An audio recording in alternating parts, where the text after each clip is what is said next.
All right, welcome everyone. We're so excited to see you all joining today's UNDC event. My name is Julia, and together with my colleague Natalie, the new lead of the UN Digital community, we will host this fourth session of the Digital Spotlight series. This is a format that we initiated to highlight the great variety of program areas in which digital technologies and capacities make an impact. Before we kick things off, just a quick reminder on the context of this community. We're part of the UN 2.0 initiative, and this community is all about exploring digital programming across the UN and connecting with digital practitioners. In only 2 weeks' time, you will get the chance to explore all facets of UN 2.0 and how it's delivering impact across the UN system. We will be sharing information on that in the chat, so you can sign up today. For today's Digital Spotlight, we're exploring the potential of digital capacities and technologies for agriculture and food security. And to kick off today's session, I want to give you an overview of the agenda.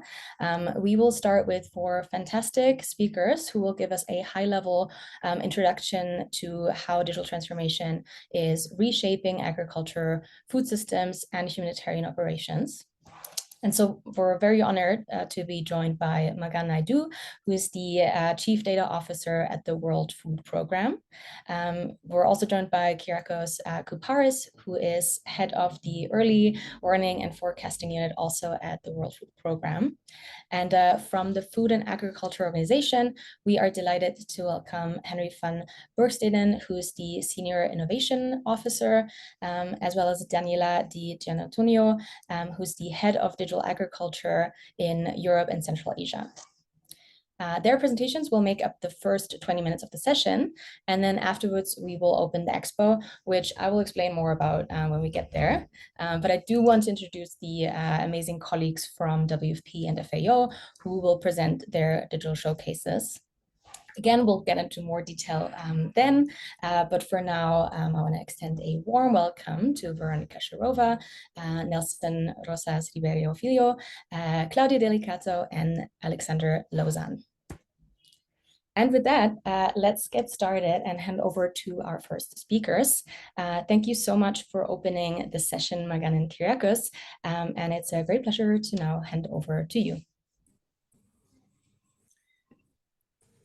Thank you, Julia. Hello, everybody. Good afternoon, good morning, depending on your time zone. As Julia said, the Chief Data Officer for the United Nations World Food Programme, located in the lovely Rome, Italy, looking after the data and AI portfolios for the organization. So really excited to be sharing with you an abbreviated version of WFP's Global AI Strategy, which was officially launched earlier this year by our Executive Director, who is helping drive this as a key priority for the organization. The full version of the strategy can be found on LinkedIn under WFP Digital, along with the data strategy, which we launched last year, and the IT strategy. So I just got a few slides to give you a sense of what that looks like. And maybe if we can move to the next slide. So in terms of vision, it's really about embracing AI responsibly, and we want to use AI in a good way and use all the good work that's done out there for humanitarian purposes. Perhaps the next slide. So for AI, I mean, there's a lot of, hype around AI, as you had seen, building up over the years. And I think now turning the corner into what's the opportunity does it present for the world? And in our case, we've looked at what's going on and said, what opportunity does AI present for WFP? Framed up there, you see 4 things that we've noted, which is in our AI strategy, is around accelerating our SDG goals. The key one for us is around zero hunger. So how do we leverage something like artificial intelligence to accelerate those goals and meet our ambitions? There's also the opportunity to optimize operations and efficiency. So how do we do things better, faster, and cheaper using artificial intelligence? And then how do we use artificial intelligence to drive modern solutions and disruption, but disruptions in a positive way. So positive disruption to disrupt old models, old thinking, old processes, again, to do things in a more cost-efficient and time-efficient manner. And then finally, around enhanced data-driven decision-making. We have lots of data in the organization. And I think a key challenge is we just don't have enough human power to leverage that. So AI does give us the opportunity where we can start unlocking that potential. Next slide, please. In terms of the dimensions of the strategy and what we've coined as the WFP's AI Diamond, as you see noted there are a couple of dimensions to it. The first one around building robust AI infrastructure. We have started doing work some time back with some early pilots and early work on AI. Where we are now is we're needing to scale that and build that out into more robust infrastructure, enterprise-grade infrastructure, and enterprise-grade solutions, and build that out together with the data work and the AI that need to go hand in hand. Then there's the component around establishing strong AI governance and ethics. I mean, you would have heard a lot of talk around bias in AI and ethics.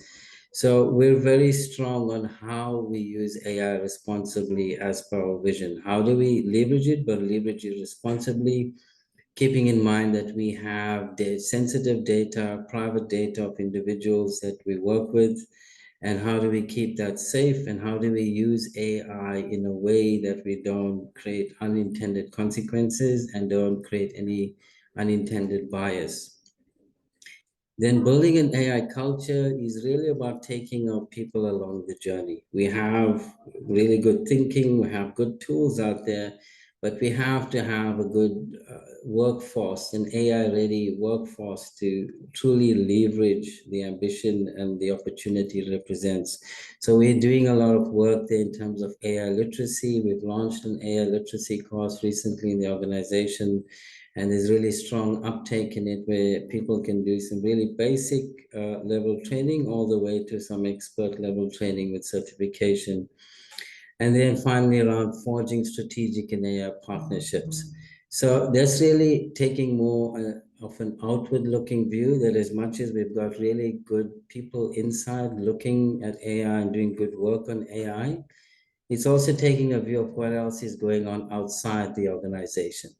So how do we leverage private sector and academic institutions that have got really stronger budgets and capacity and have made strong inroads on this? How do we take the work? How do we partner with them and repurpose that for the objectives of the World Food Program? And then bringing all of that together around delivering impactful AI solutions. How do we harness all of this and actually drive delivery and movement and really move the needle on AI in terms of meeting our ambitions? Next slide, please.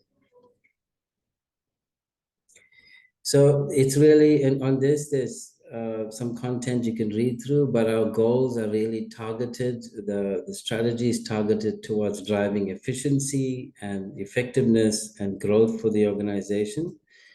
The efficiency really is around how we can automate routine tasks and drive those things to a point where we can move human power away from routine automated tasks to things where we can deploy the human capacity that requires thinking that can't be automated. Moving on to the next slide, please. So in terms of robust AI infrastructure, which is one of the dimensions of the AI strategy, which is a key one, it's where we do bring together a number of components in terms of, this is a really high level view of how we are architecting the landscape and building our AI infrastructure around taking the advantage of cloud-based platforms, given the nature of our organizations and the large volume of organizations and countries that we operate in. How do we build modular, loose architecture, future-fit architecture where we don't get locked in?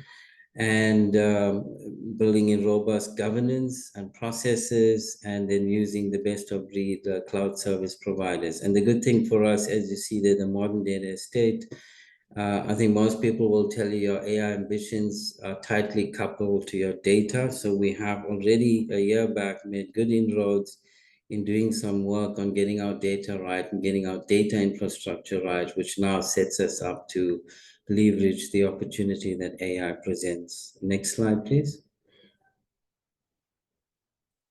And then finally, I mean, you can see there a lot of examples. This is sharing some early work where some of these were in the form of pilot and some have scaled into production systems. This is not an exhaustive list, but just an indicative view of the work we at the World Food Program have done. So, Hunger Map Live, Kyriakis, I think will tell you more in a bit. We have the likes of Deep and Sky that make use of technology, making use of drones and satellites in each of the solutions, and how you use that information and artificial intelligence to respond better in emergency situations and try to get ahead of the curve by predicting things before they happen. We're also using things like Copilot for efficiency and operational effectiveness, where it's improving productivity. Simple things like meeting notes, presentations, which could take days or hours, are now being done in minutes. So that's giving us a lot of operational efficiency gains. And then also AI bots. I know everybody looks at the front end of AI and all the nice shiny stuff, but there's a lot of opportunity on AI in the back end where we're using agentic AI and AI agents as to how we build solutions and scale and make them repeatable and reusable, reducing cost and highly costly expertise, and also reducing the need for high number of experts that we need. So I'll pause there. There was a quick flyover. As I said, the detailed document is on the public domain under WFP Digital. At this point, I'll hand over to my colleague Kyriakis. We'll do a little bit more of a deep dive of how we're deploying AI in the organization. Great. Thanks, Magan. And thanks so much for the invite to share some of our experiences so far. I sit within the Food Security and Nutrition Analysis Service at WFP. It is also known as VAM, and our role is to provide essential data and evidence to help our operations understand need and vulnerability.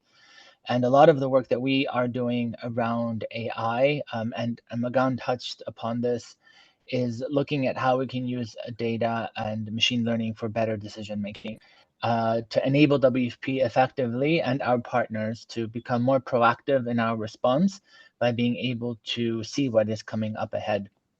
And so for the next 5 minutes, I just want to double click on a lot of the themes that Magan had mentioned. He has the unenviable task of leading AI across WFP. I thankfully just focus on our little domain, which is looking at vulnerability and needs on the ground. And so that will be the focus of the next few slides. Next slide, please. So for anyone on the call that has worked on food security, you will know that it is dynamic, and that from day to day, week to week, the number of people in need changes and fluctuates. And therefore, AI can be used and leveraged to help us as humanitarian actors understand where deteriorations might happen, and fundamentally enable us to enhance our preparedness and mitigate the impact of future deteriorations, thus reducing human suffering and reducing the cost of response. I want to emphasize that AI for us is not meant to replace human analysis. It's not meant to replace human decision making, but similar to building on what Magan has said, it's meant to augment our analytical capacity. And it's meant to work hand in hand with very experienced field colleagues and VAM officers, fundamentally, who really understand food security well. If we can deploy this at scale and do it credibly, AI can become a very effective tool for protecting lives and livelihoods, because it will enable us and our partners to act early and to potentially mitigate any future crises. Next slide, please. So this is not a theoretical endeavor. We are currently building a lot of the capabilities around predictive AI for vulnerability and early warning. And here I'm mentioning some examples of partners. Magan had mentioned this as well. It's really critical that we combine WFP's operational reach with some of the innovations and capacities that you might find in the private sector. So for example, we're partnering with Google to look at forecasting specific indicators of food security. And this is currently being tested in Sudan, Yemen, Nigeria, and Cameroon, with plans to expand to other countries by the end of the year. And so this is looking at the outcome of some of the shocks that we read in the news. And we're trying to get ahead of how does this translate into food insecurity and people in need. With Microsoft, we're looking at some modeling that is looking at some of the key drivers of food insecurity, such as crop yield estimates. So if we know whether or not the yields of specific agricultural areas will be high or low, this will also be indicative of whether or not people and households will have the ability to withstand shocks. We're also looking at price forecasting because that is an early indicator of potential increasing food insecurity needs. With the Gates Foundation, we're looking at micronutrient intake inadequacy. And so here we're using AI to predict whether or not households are eating enough micronutrients through the diets that they have access to. And this is really important to inform food fortification programming. This project is currently being tested in Sri Lanka, India, Nigeria, and Ethiopia, with plans to expand in 5 additional countries by the end of this year, starting in early next year. And then the last example of where we've leveraged key partnerships is around geographic targeting. So again, once you identify an area that is vulnerable, you then have to identify specific individuals or specific households that we have to provide assistance to. And so with IBM, we have a project called Geotar, which effectively pulls together various sources of data to help us predict which households would require our assistance if certain levels of vulnerability are surpassed. But the bottom line I want to make here is that none of the work that we are doing in AI could we have done alone. And so partnerships for us are fundamental in enabling us to build these capabilities and to test them in real operational settings. Next slide, please. So what have we learned so far in our journey with AI? The first, and I know this is very obvious to many of you that have worked in AI, is without any data, you cannot obviously build any machine learning models, you cannot do any AI. And I say this because in many instances, we are called upon to do AI, right? We think AI will solve many problems when some of the fundamentals are not even there. Again, alluding to what Magan talked about earlier around the data strategy, around having all the fundamental building blocks before you can even start to think about modeling. The second point that we've learned is that explainability is key. So if you want decision makers and humans to use AI to make a decision, you need to be able to explain how that model has arrived at the forecast that you are putting in front of a decision maker. And so this also guides which types of algorithms we choose, because feature importance and explainability are fundamental if we want to build trust and enable our colleagues and our field staff to use these models credibly. Which brings me to the next point. AI will never replace all decisions, right? We're not trying to replace analysts. We're not trying to replace human decision making. Furthermore, AI, in terms of food security, which is our focus, is not going to solve some of the systemic issues that underpin food insecurity, funding cuts, political bottlenecks, access constraints, right? So I want to give a tempered view of what AI is. It's fundamentally a tool. It can be a very powerful tool. It can enable us to do many things. But a lot of the systemic issues that we are all grappling with in our respective agencies are not going to be solved with technology alone. The fourth lesson learned is that to do AI well and to do it credibly, you need to invest in data scientists, you need to invest in some engineering capacity in order to be able to really collect in-house capacity has enabled us in VAM to really be able to have those conversations with all the partners that I've mentioned. The fifth point is when you're building AI or any digital tool, you fundamentally have to, user-centered design is what is the common term. For us, the main client, the main user are our colleagues working in country offices. That's where the impact happens. And that's where we really need to make sure that these tools are adding value and delivering for the needs that we see on the ground. And then the last point I will say is that and this is my own personal experience, having my data science team sit alongside the food security experts and the climate experts and the price experts has really unlocked our ability to build predictive models that make sense, right? Because the data scientists know the algorithms, they know the math, but they don't know the problem well. And so by co-locating the domain expertise with the data science expertise, you can really start to build models that make sense to those who need to use them to make decisions. Next slide, please. So if we can get this right, I do believe that AI can really help us to become an anticipatory organization, to help us be proactive and not reactive. But again, I want to emphasize that AI is not replacing human capacity. It's augmenting the many intelligent analysts that we have across the 80 countries in which we operate.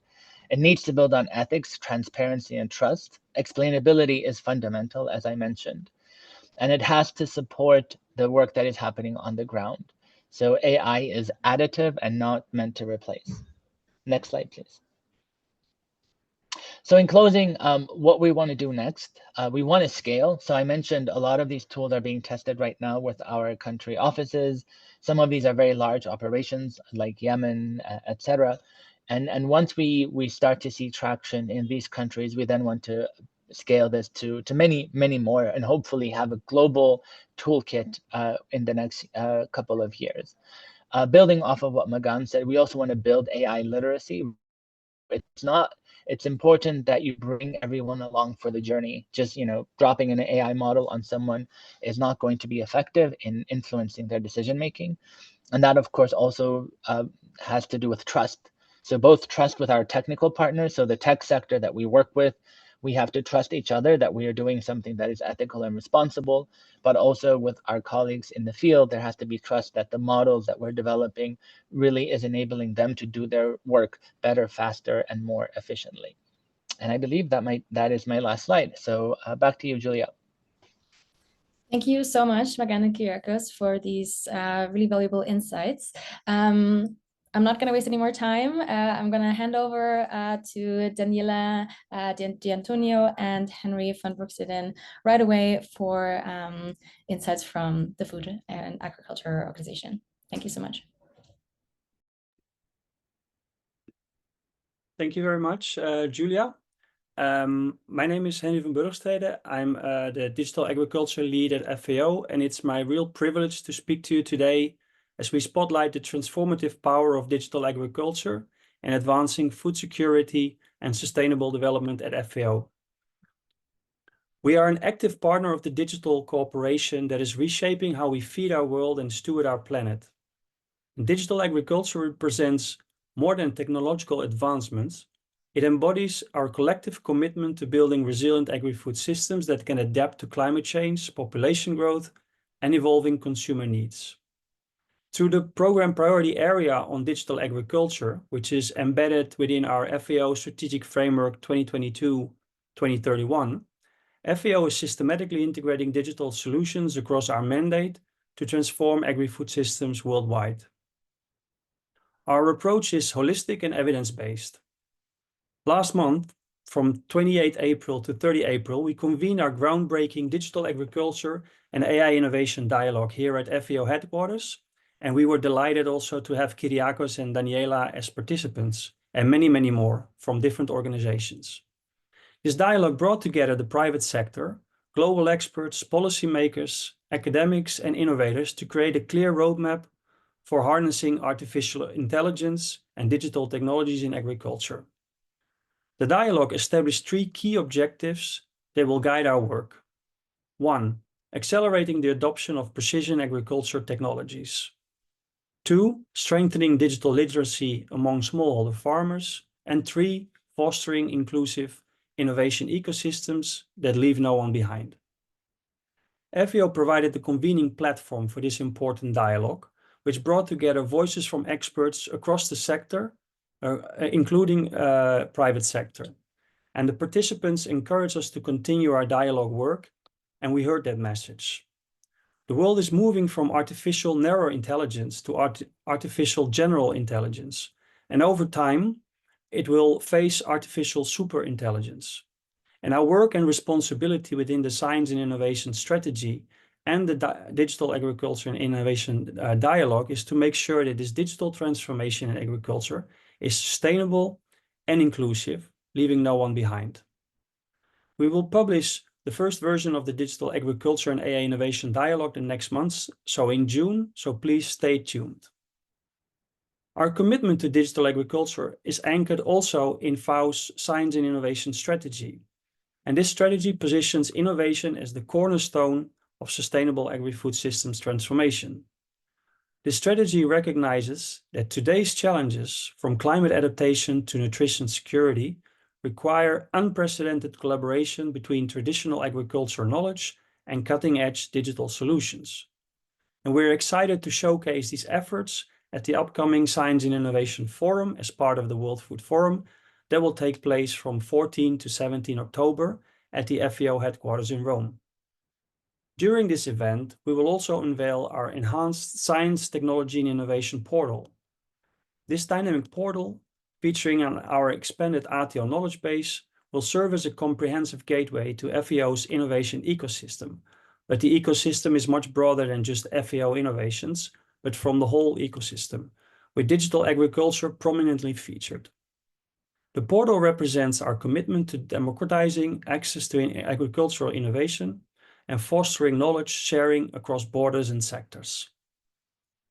And as a proud member of the Digital Public Goods Alliance, FAO champions the development and deployment of digital public goods that can benefit and empower farmers everywhere. We believe that transformative digital tools should be accessible, adaptable, and aligned with the public interest. The road ahead is filled with extraordinary opportunities. Imagine smallholder farmers in sub-Saharan Africa using AI-powered crop monitoring tools to optimize yields while conserving water. Picture supply chains transformed by blockchain technology that ensures fair prices and reduces food loss and waste. And envision early warning system powered by satellite data and machine learning that help communities prepare for and adapt to climate shocks. These are not distant dreams. They are emerging realities that we're helping to scale through partnership and collaboration. And the UN 2.0 Quintet of Change provides the perfect framework for accelerating this transformation. No single organization can achieve the digital transformation our world needs alone.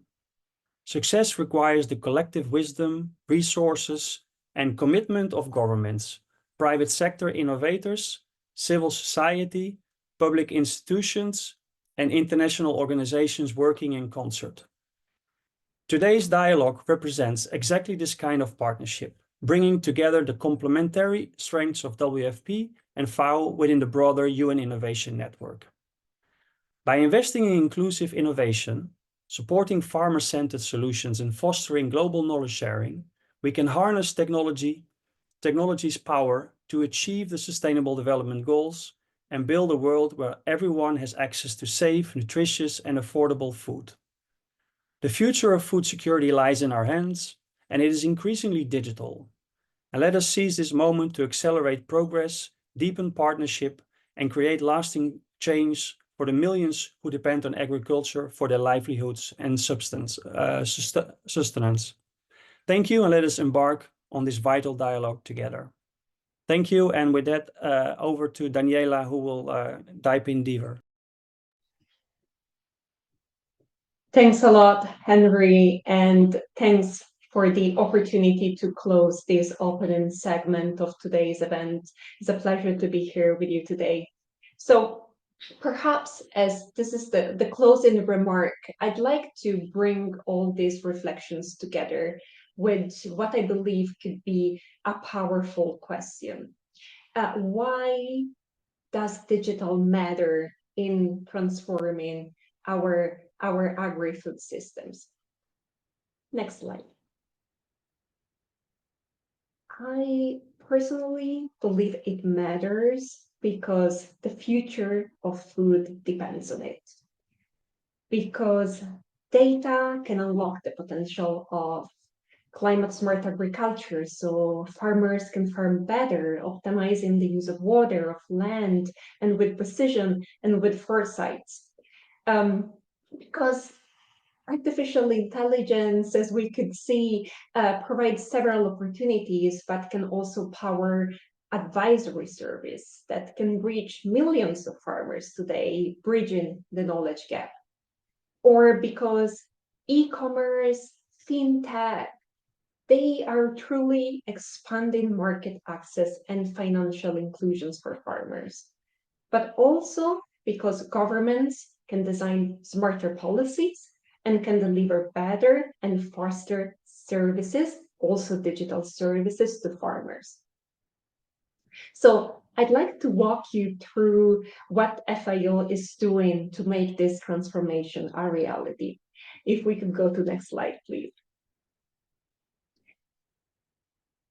We see digital agriculture as a lever, as a tool for deep and systemic change in agri-food systems. And we in the region of Europe and Central Asia, which I represent today, we have designed a very comprehensive and strategic program that addresses the digital transformation of agriculture and food systems at 360 degrees.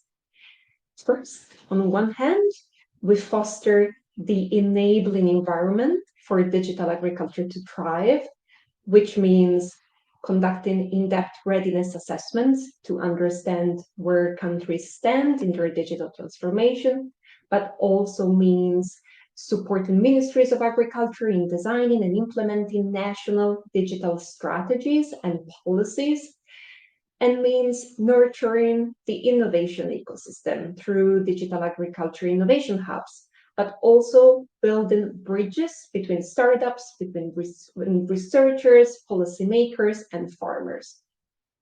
Secondly, on the other hand, we accelerate the development of the digital public infrastructure for agriculture.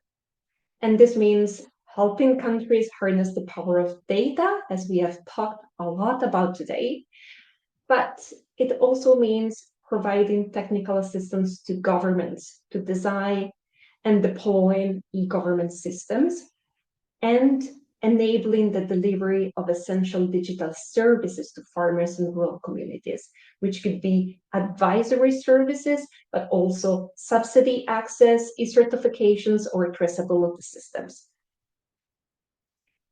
So I would really love you to take you through all these dimensions today, but let me focus actually in one area that I believe will be most relevant to today's audience. If we could go to next slide.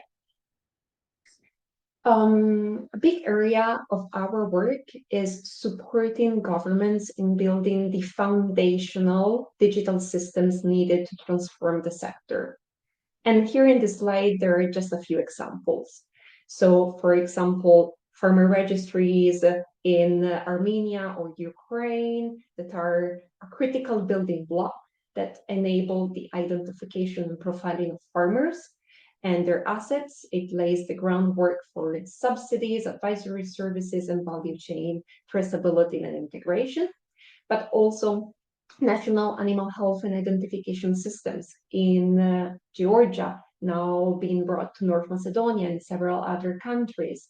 It's a system that ensures traceability from animal birth to slaughter, improving monitoring, food safety, compliance with international standards. Or, for example, digital cadasters, such as we have just done and launched in Turkmenistan.